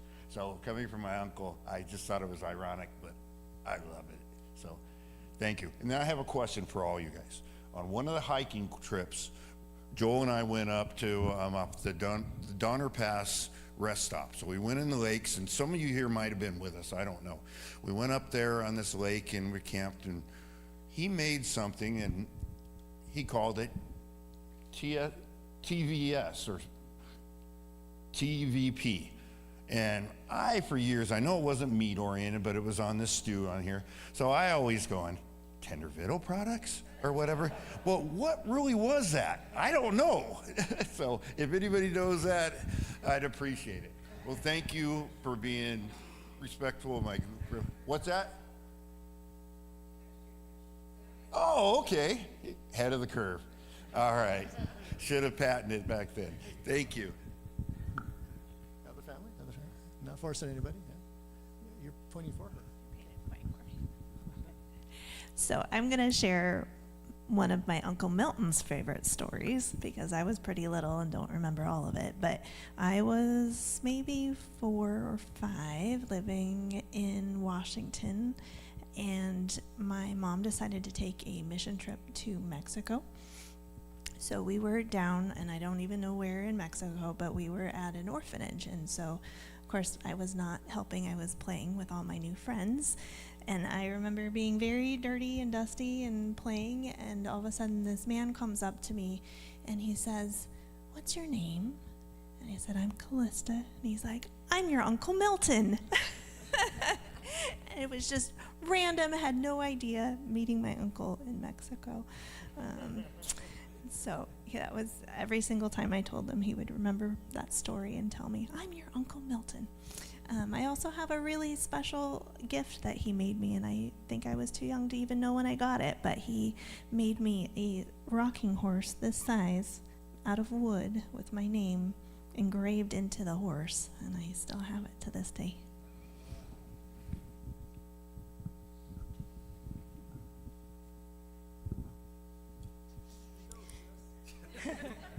My name is Cheryl, and our mom and dad, our dad's sister was his mom, so that's the relationship, Uncle Milton. One of, and this is something that I don't remember, but we kept hearing throughout the years, and that was that when Auntie and Uncle Milton were dating each other, I think my twin brother and my younger brother and I would have been about 3 and 5, I think, years old.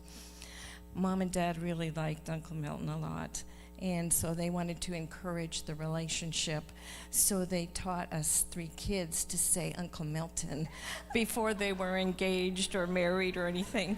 They were just dating. So they would come over and we would say, Uncle Milton, Uncle Milton. So that was great fun. To tie into that, years later, after they were married, the 3 of us went to Pleasant Hill Junior Academy. And we were in elementary when Uncle Milton started his teaching career. His first year was at that school. And we could not call him Uncle Milton. There was a TV show on about that time about an Uncle Milton or something.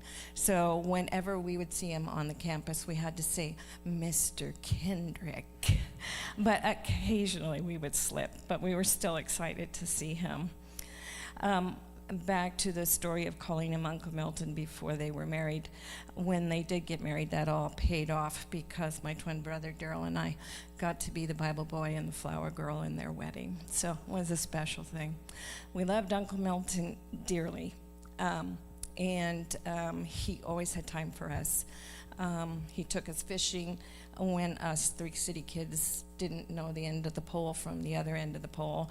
I don't think we caught any fish, but it was a beautiful memory, and he always took the time to share things with us, and we miss him.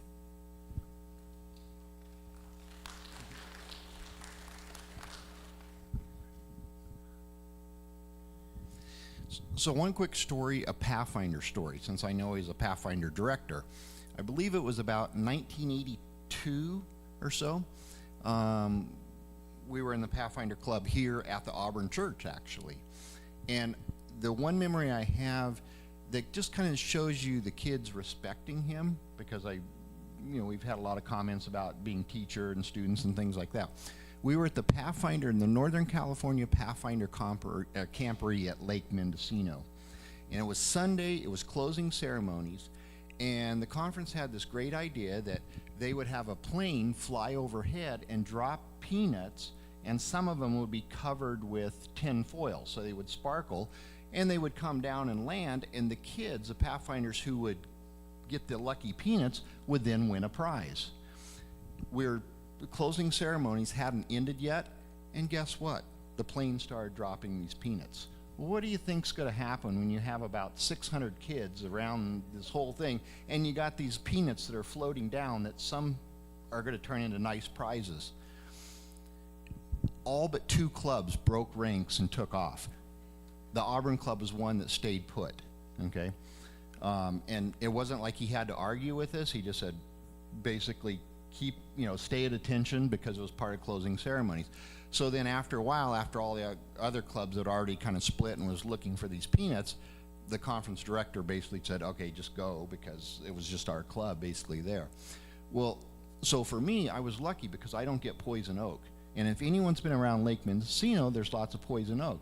I was able to just go right down the hill, and I found 2 silver peanuts because I didn't have to worry about it. Well, so we went to turn them in, and the conference said, well, because all the clubs broke rank, we're not giving any of the prizes. And that was the position they took. And even though your dad said, look, we stayed in position during the time, the conference refused to do anything. So as a tribute to your dad, he came back at the next probably either the club night or a couple of club nights later, he had a gift for me because I had gotten the peanuts, because he didn't want to see me ripped out of getting the gift. So I always remember that as a Pathfinder director, and kind of what a difference that makes to a Pathfinder at that time, when the leader's willing to just go above and beyond what he had to do to make that happen.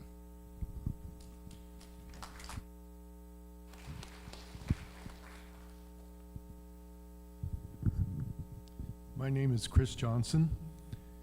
50 years ago, I was pleasantly engaged at Pine Hills Junior Academy, teaching with Milton and Jerry. Jerry, you stole my story. I also opened that refrigerator, and I've been traumatized for years looking at that fox. Joel, you mentioned that your dad went to Longfellow High School. Longfellow wrote some appropriate lines that apply to Milton. Lives of great men all remind us we can make our lives sublime, and departing leave behind us footprints on the sands of time. Thank you.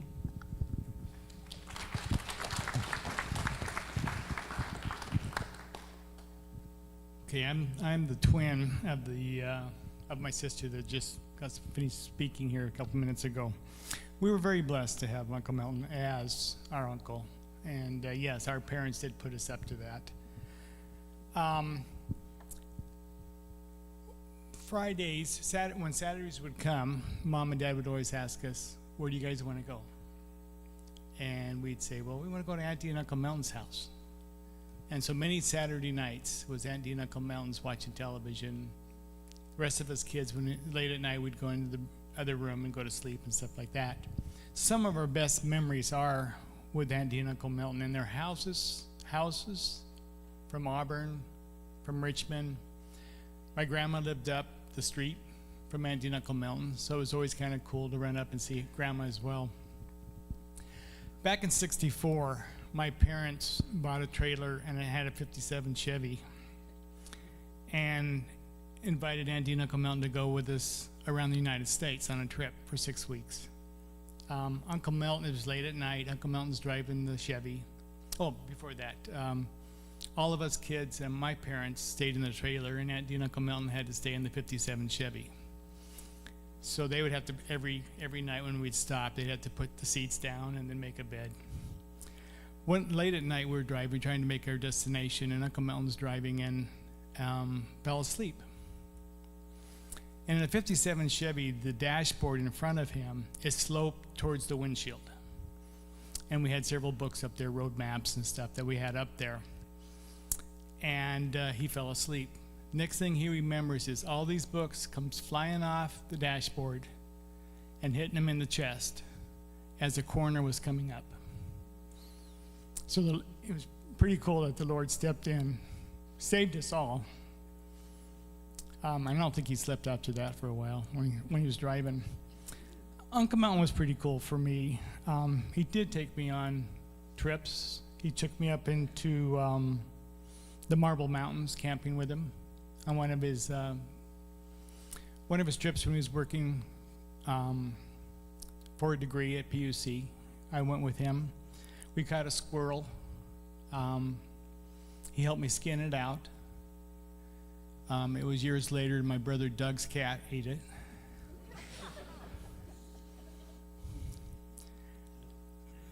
We went gold panning out of Auburn here, which is pretty cool for all of us kids to find gold. Uncle Milton kept it all, though. We had the opportunity to go to Peru with Cousin Joel, my brother, myself, Uncle Milton leading the trip. And for us, that was kind of a lifetime experience, being able to go to Peru, have him take us to Machu Picchu. However you pronounce that. My dad was an English teacher, and I never learned English. Spanish was not mine either. That was my first F in high school, so Uncle Milton didn't help me out there. I was a little older. But it was cool, because he would took us all over Peru, and it was fun just following him one of the first nights in Peru, when he hit the high altitudes, he wanted us to have some coca tea because the altitude and helping out with the oxygen flow for our blood. And Uncle Milton, this is Coke. This is real Coke. These are the leaves that Coke's made out of. We can't drink this stuff. We're taught we couldn't.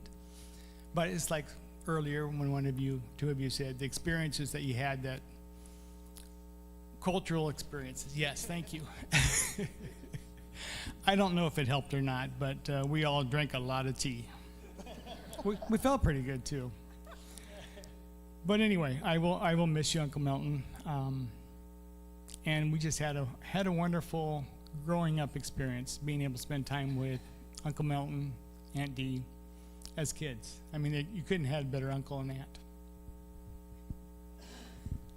And a cousin. That also. Before I move on to the last, just want to make sure there's anybody who's like, I want to say something, but there we go. Okay.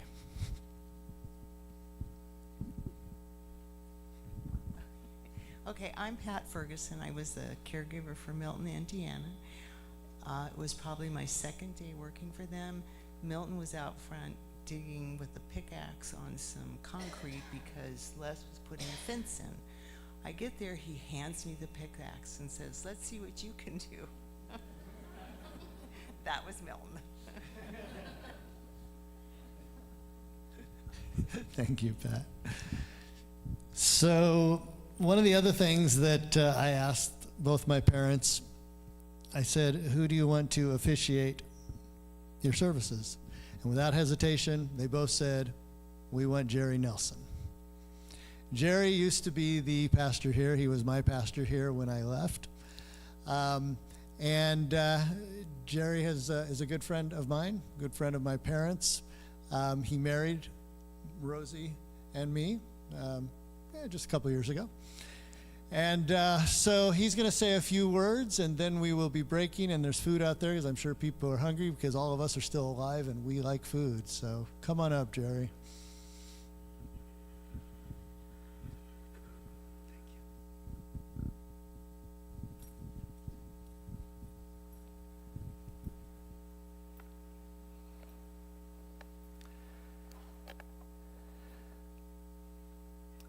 I want to thank each of you for the sharing that you've done. This has been amazing. It speaks volumes. I've done so many memorial services, and I have many of them where the family wants to have a sharing time, and it's a little awkward because there's not a lot of people that want to share. This is very different. I was sitting in the back row there cutting stuff out of my talk because this was too good. There's nothing that I can really add, but I am going to add anyway.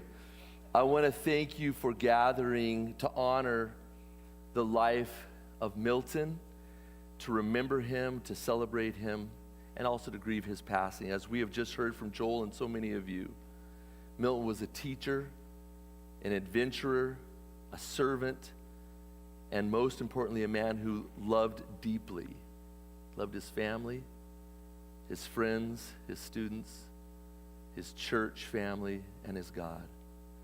And I'm honored to share today because Milton was especially special to me. One of the reasons is that I just happen to really like his son a lot. Joel's wit, sense of humor, and the way that he embraces life won me over a long time ago. Bottom line, I love that guy. And so it's an honor for me to be here and to share today. Secondly, Mr. Kindrick was important to me. And by the way, yeah, I'm old enough certainly to be able to call him Milton, but he's still Mr. Kindrick. He always was Mr. Kindrick to me because that's what everybody else called him. The second reason that he was important to me connects to the fact that he was a biology teacher. My dad was a biology teacher. 8 years at Mount Ellis Academy in Montana, 30 years at Monterey Bay Academy. There was something about Milton that was reminiscent of my dad. His sense of humor, that cowboy upbringing that he had out there. The fact that he loved Spanish-speaking people, his adventurous spirit. Our dads, being biology teachers, shaped the way Joel and I look at and understand the world around us. And like Joel can testify, so many things that we see around us in nature and in life are framed by what we learned and experienced with our dads. Is Joel still here? Are you back there, buddy? There you are. My dad died 12 years ago, 2013. But he has been on my heart a lot lately. I've really been missing him, and so Joel, my heart hurts with you and with the sadness that you are experiencing. I know there's a lot of joy here today, but I know that it's hard, especially being able to call the dad that you once knew and were able to connect with. The third standout thing about Milton for me was this. The first mission trip, and I heard somebody else share this also, the very first mission trip that I ever went on was to Guadalajara, Mexico, with Milton Kindrick and a whole bunch of people. We built a cement block church, and I was amazed at the way Milton ran that program. And Joel, you had an important role too, but it was amazing to see his knowledge of the building process, his knowledge of how to work the kids and it was just such a polished experience, even though there's always surprises and things that you don't expect, but he took it all in stride.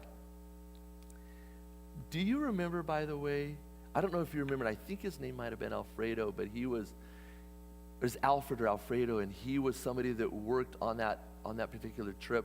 And then we got word a few months later that he had been electrocuted. Do you remember that?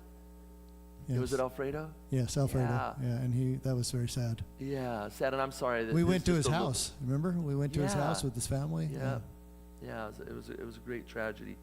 But connecting with the locals as he was able to do, speaking Spanish so well, his knowledge of how to build, his many years of experience, his sense of humor and the warm way that he connected people, the way that he affected the esprit de corps of the group that was there, and his love for God through it all had a deep impact on me. For those three reasons as a foundation, I want to briefly share a spiritual perspective on this moment in time as we have gathered to grieve the loss and to celebrate the life of Milton. His life reminds me of the words in 2 Timothy 4, verse 7 and 8, where Paul, near the end of his life, said, I have fought, what does he say next? I have fought the good fight. I have finished the race. I have kept the faith. Now there is in store for me the crown of righteousness, which the Lord, the righteous judge, will award to me on that day. That certainly could be said of Milton, right? He fought the good fight. He ran the race, literally as a marathoner, but also spiritually as a man of faith. And through every chapter of his life, student, gas station attendant, husband, father, teacher, hiker, electrician, elder, he lived with purpose. I want to underscore what to me is a quiet, almost sacred symmetry in the timing of Milton's passing.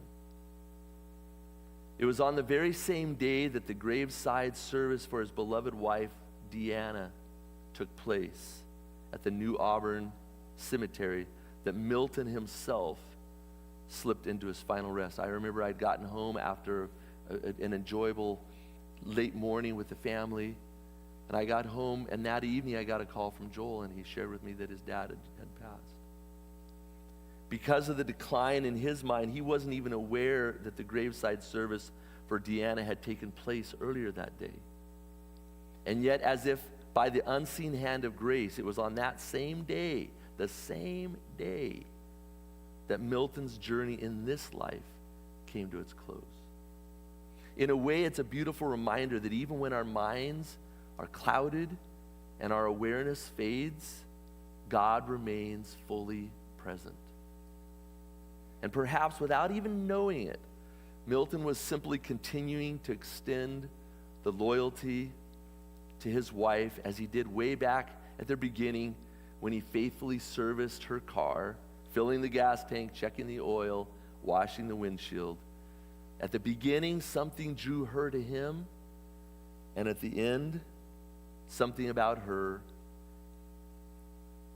drew him to her.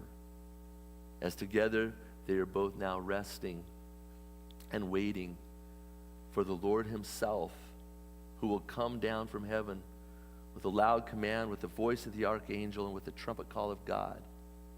And the dead in Christ will rise first. After that, we who are still alive and are left will be caught up together with them in the clouds to meet the Lord in the air. And so we will be with the Lord forever. Therefore, encourage one another with these words. So for those of us who are still alive and continue to trust in Christ, be encouraged despite our sad hearts as we lay our loved one to rest.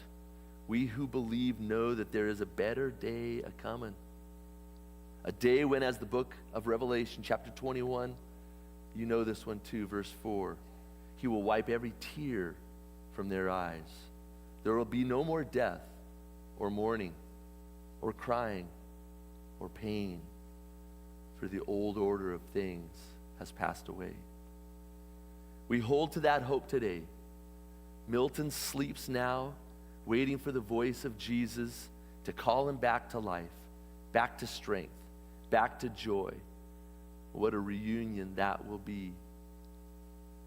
I believe that if Milton could speak to us today, he would say something very simple, perhaps something he often told Joel growing up. Just do your best. Do your best to love others. Do your best to seek truth. Do your best to trust God. And remember that even when your best falls short, God's grace carries us the rest of the way. Just do your best. That's good counsel. In the words of Psalm 121, which Mr. Kindrick, the outdoorsman hiker, knew well, I lift up my eyes to the mountains, to the hills. From where does my help come from? My help comes from the Lord, the maker of heaven and earth. May that be true for each of us today. May we lift our eyes, even through our tears, to the one who gives comfort, peace, and the promise of reunion. How grateful I am for Mr. Kindrick and the countless people that he impacted. He was a friend who reminded all of us of what a friend we have in Jesus. Amen. Joel asked me to ask you to close off this service by singing a song together. Just before Jesus passed to his rest there in the upper room, the Bible says they sang a hymn and then they went out. Before we go out to grab some food together, what do you say we sing a song? I'm going to invite you. You may know the words, many of you will, but some of you might not, might need a little brush up if you grab the hymnal that might fall apart when you take it out of the hymnal, because I'm not sure how often it's used. But if you get the hymnal out and turn to page 499, you'll find that song. We're going to sing the first and last stanza of What a Friend We Have in Jesus. And what I'd like to do is I'm going to ask us, I know we have many talented keyboardists that we could have, but I'm going to invite us to just sing it a cappella. I'll start us off. I'm going to have you join, and if you hear a harmony part in your head, sing it. Let's fill this space with beautiful music, harmonious, that reminds us of what a friend we have in Jesus. What a friend we have in Jesus, all our sins and griefs to bear. What a privilege to carry everything to God in prayer. Oh, what peace we often forfeit. Oh, what needless pain we bear. All because we do not carry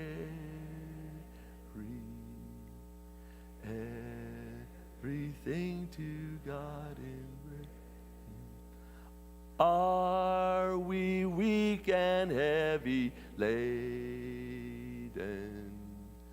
cumbered with a load of care? Precious Savior, still our refuge. Take it to the Lord in prayer. Do thy friends despise, forsake thee? Take it to the Lord in prayer. In his arms he'll take and shield thee. Thou wilt find a solace there. I invite you to bow your heads as we pray. Father God, what a special time it has been to be together here today. Thank you for being such an amazing creator. Thank you for creating Milton Kindrick. Thank you for calling him to not live a life of serving himself, but a life of pouring himself for the benefit and blessing of others. Lord, we know that this room could be filled with so many more people that have been impacted and blessed by his life. But we're so thankful for those that are here, the stories that have been told. Lord, we can't wait for that day when you come back in the clouds of glory. Milton will have a brand new head of hair. No comb-overs in heaven. Lord, he's such a handsome man. What's he going to look like when we see him on that day when you call him?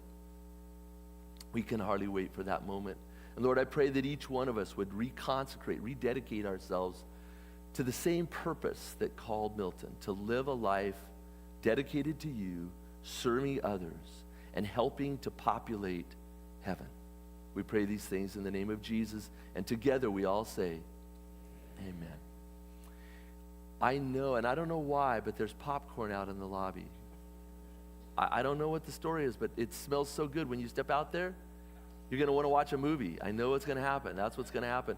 Corn, root beer, it all goes together. There we and then go, there's some more popcorn food and out root there. beer. Yes. His favorites. Saturday night, I thought it was apples and popcorn, but I guess we're going to throw in the root beer. But here's the thing. There's also more food that's been prepared. There's been people that have been preparing for us.